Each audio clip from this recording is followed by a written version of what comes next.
What's up, guys? Credit Solutionist here, owner of PX Credit Solutions, where we help you secure your financial future today. Now, it has been a minute, but I am back because today I want to talk about business credit. Now, I'm still actually setting up everything, so my mic isn't plugged in, but I want to talk to you today about business credit and how my journey has begun and what I did to acquire my first 2 lines of business credit, okay? So if you're interested in that, I know it's not a consumer video, but it is what it is, okay? I haven't seen y'all since before the holidays, and I wanted to come back and talk to you about something. So if this video interests you, totally stay tuned. If it doesn't, no hard feelings. I got some more stuff coming for y'all soon, okay? Let's get started. And do not forget, go and get your free copy of the 90-Day Rapid Repair ebook strategy. This book will help you to repair your credit in as little as 90 days. Get the process started.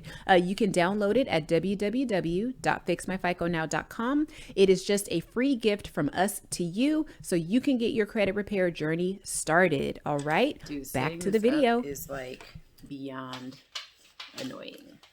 So annoyed right now. So annoyed. There's so many pieces. Oh my God. All right, so there's a few things that you're going to want to know about business credit before you even think of jumping into this arena, okay? And I took some notes and got my little hair rag here on the table. You know, we a little ghetto around here, but anyway. All right, so I have some notes because like I said, it's just going to kind of be a loosey-goosey video. I don't have a script here, so forgive me and maybe, you know, scroll through or skip through if you need to. I really don't care. All right, so what is business credit? It's basically the exact same principle as consumer credit. It's like the same thing. It's just that it's your business and your business's ability to pay, your business's debt to income ratio, your business's, time that it's been active, all kinds of stuff. All of that stuff that counts on the consumer side, it basically is the same thing on the business side. Okay. So there's not really a lot of separation. It's just that one type of credit is specifically for an entity and consumer credit is for an individual. Okay. So you could have terrible, piss poor personal credit, but your business credit could be absolutely phenomenal. So there's 3 ways to obtain business credit that I'm going to talk about really briefly. There's a whole bunch of ways, but these are just the most popular that people use. Now, one way is you could actually pay somebody to establish business credit for you. I don't recommend that because it's very expensive and really all it does is save you time. So if you have time, I would say skip this option altogether. Okay. Number 2 is you can go through what's called a net 30 account. So it's kind of what it sounds like. It's like, say you go with Home Depot as an example. You can purchase products through Home Depot, but you don't actually pay them until you get invoiced. Okay. That's a net 30. Now with those kinds of accounts, sometimes you do have to buy products from the vendor for a long period of time and pay on the spot before they will allow you to go the net 30 route where they invoice you later. So that definitely takes some time. Look into it, research it, go into some Facebook groups. I think you can get some really good information there. The third way is the conventional way. You apply through your business for a credit card and then they either say yes or no. Okay. That's actually what I did. And, coming from being a business that really just didn't have a profile or anything like that, I wanted to give you guys insight on how I did that and how that process worked out for me. Okay. Some basic stuff you need to have established here before you even go out there thinking that you're going to get business credit. You need to make sure that your business is established. Okay. So you need to have an LLC, an S Corp, C Corp, sole proprietor, whatever. You need to be registered with the secretary of your state, whatever state you're in, because they need to know that you're a legit business. Okay. Because why would you get business credit if you don't have a business? There's no way you can do that. So make sure that your business is established.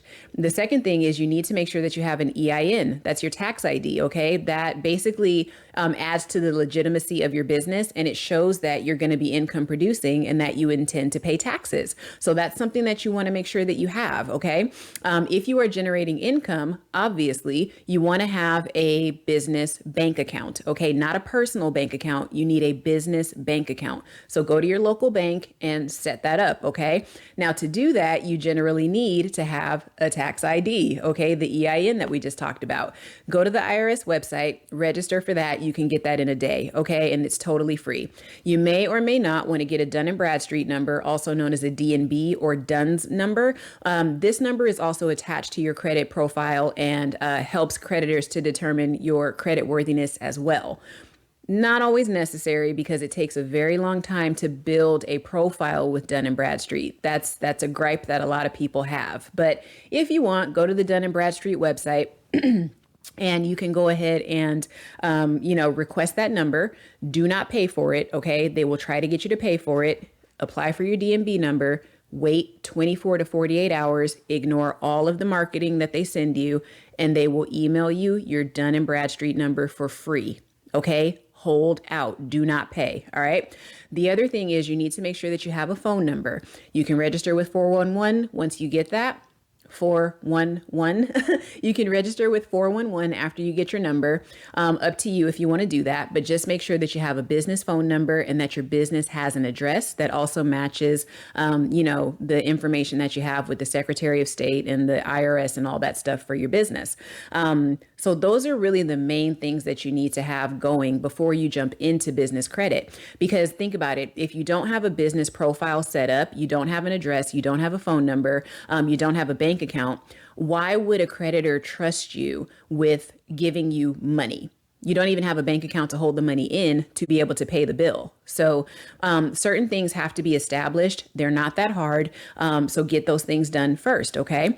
Non-negotiables, okay? So don't try to skip around it. It's just not going to work. All right. So those are the first things that I did. Now, because I bank with a rather large bank as my business with my business bank account, I have a feeling that that was the reason that I somehow got on the radar for some creditors. Because when my company was about 6 months old, that's about when I started to get credit card offers in the mail. And I thought, wow, this is fantastic. You know what I mean? Like I got credit card offers before my company even generated its first dollar. Okay. That was kind of crazy. But long story short, what ended up happening was I started getting credit card offers once I got my DMB number.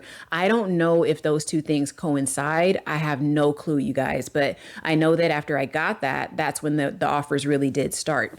So the first one that I got was an offer for, actually the first one I got was an American Express, and I didn't apply for that because it had an annual fee of like $450. And as a brand new business owner, I just wasn't willing to eat that cost. Right. So I thought, I'll just toss that one to the side. If American Express sent me something, then other people were going to start to send me stuff too, because once American Express, like if you're on their radar, dude, you're on everybody's radar. Okay. Like you're good to go. You just have to have the income to back it up basically. So I ended up getting a offer for a Citibank business card, and it was the platinum airline card that they have with American Express or American Airlines. So that's the one I have here. Okay, so that was the first one I got.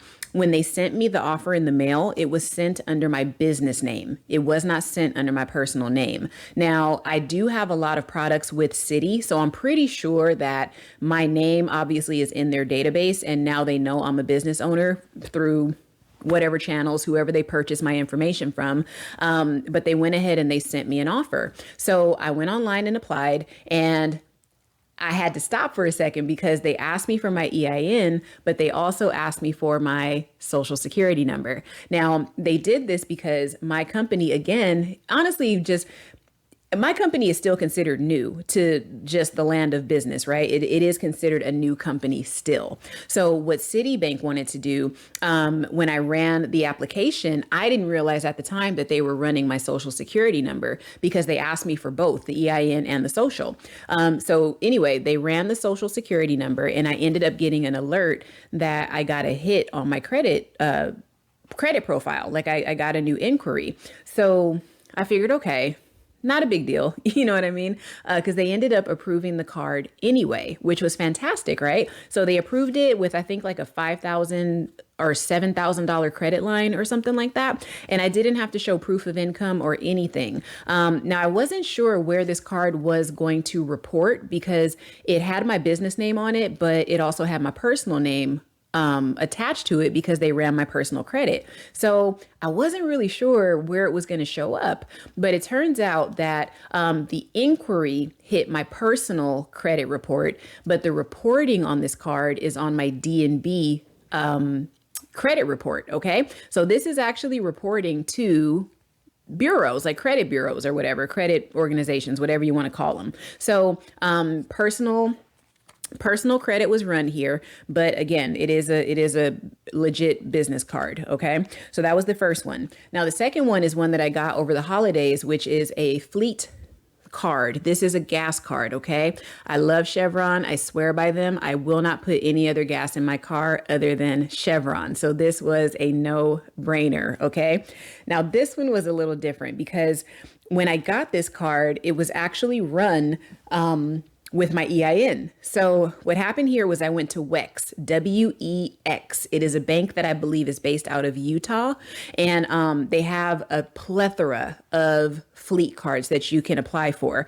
Do this. If you're a business owner or a sole proprietor and you have all of that stuff I talked about a minute ago, all established, do this, okay? Because this particular card, it reports to, I wrote it down, because I talked to all the customer service people, like they have really good customer service, by the way. So it reports to Dun & Bradstreet, of course, and it reports to Experian and a company called Financial Exchange, which is a privately owned member-based credit bureau or credit reporting company. Look it up. It's actually pretty interesting. So this actually does report your business history, your business credit history. So you can start to build that good business credit and get that leverage that we talked about at the beginning. So anyway, with this card, I went ahead and applied and I got the dreaded, oh, we have to give you 7 days or whatever, and we'll let you know what our decision is. So a day later, oh, by the way, when I applied for this card, I applied using my EIN. Okay. And then I did put in my social, but the only thing they need your social for is to just make sure that there is an individual, a human attached to this organization that they can communicate with should something happen with the account. Okay. So putting in my social, they didn't run my social. And the reason I know this is because it's been over a month now that this particular card was applied for. I have not got a hit on any of my credit reports. It did not pull my personal credit. And that was a big reason that they gave me the letter that told me they needed to determine some stuff. Because remember, the only thing that they were basing it off of at this point with my EIN, they were looking at my history with this first credit card that I got. So that was a big indicator to me. Holy smokes, they didn't run my personal credit. Score, you know? So what ended up happening was they hit me back and they said, okay, we can open the card for you, Premier Excellence LLC, but you're going to have to put up some collateral. Okay. So I called in to make sure that when I put this collateral down, that this was not a personal guarantee on me, the individual, but a personal guarantee of the business. And they confirmed for me, they said, no, this is your company. Your LLC is fronting this cash to fund this credit card. Okay. So I had to make sure before I did it because I wasn't trying to just have another secured credit card on my personal credit. Why would I need that? Anyway, so went ahead and it's a minimum of 500 and then you can put on as much as you want. But I figured, you know what? It's a gas card.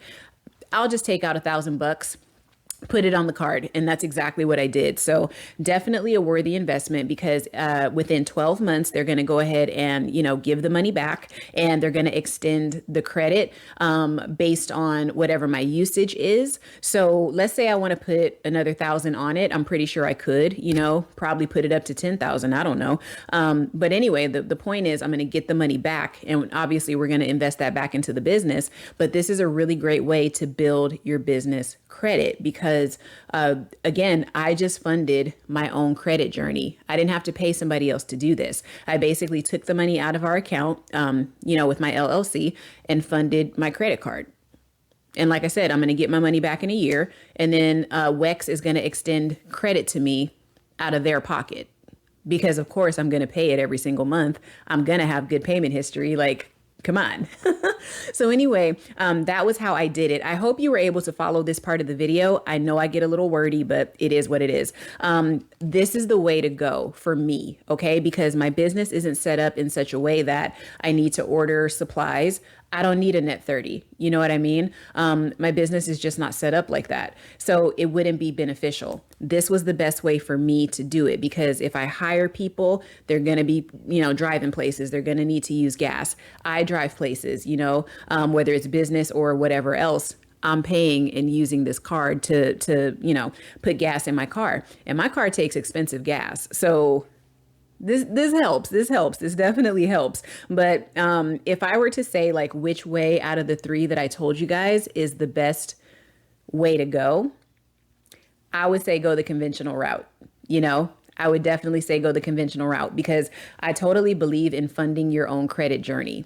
I believe in using your own funds or your business funds to leverage your credit because that gives you way more power than, giving somebody some money and hoping that they set up your business accounts correctly, or having to buy a bunch of supplies with a net 30 and then hoping and crossing your fingers that the vendor eventually thinks that you're worthy to give you a net 30. Like, no, this way you have the most control. You can just go ahead and apply today, get it done within like 3 to 4 days. Okay. So that's my story and I'm sticking to it. I hope this was beneficial and I hope this was helpful. Like I said, I totally missed you guys, but if you stuck around this long, thank you so much. I know it was kind of a long video, unscripted. I kind of just was going off the cuff and this was exciting news. So I wanted to talk to you guys about it. But if you're a new business owner, definitely rewind this video, recommend this video to your other small business owner friends too, because this is going to help you. You know what I mean? As far as not just I don't want to just share information with you and tell you how to do something. I also want to help you in letting you know how I did it and what I did and, why I think one option may be better than another. I only speak from experience. So anyway, I'm very excited for the credit journey for my business personally. I think this is going to be a fantastic year. I think business wise, this is going to be the best that we've ever done. It's going to be our best year yet. I'm looking forward to it. And I hope you guys are too. So do not forget to like, comment, share, and subscribe. If you have subscribed, go ahead and hit the notification bell so you can get these videos every single week. All right. I am so looking forward to talking to you guys later on in the week. And I hope you found this video beneficial. All right. But I'll see you on the next one. All right. Credit Solutionist out.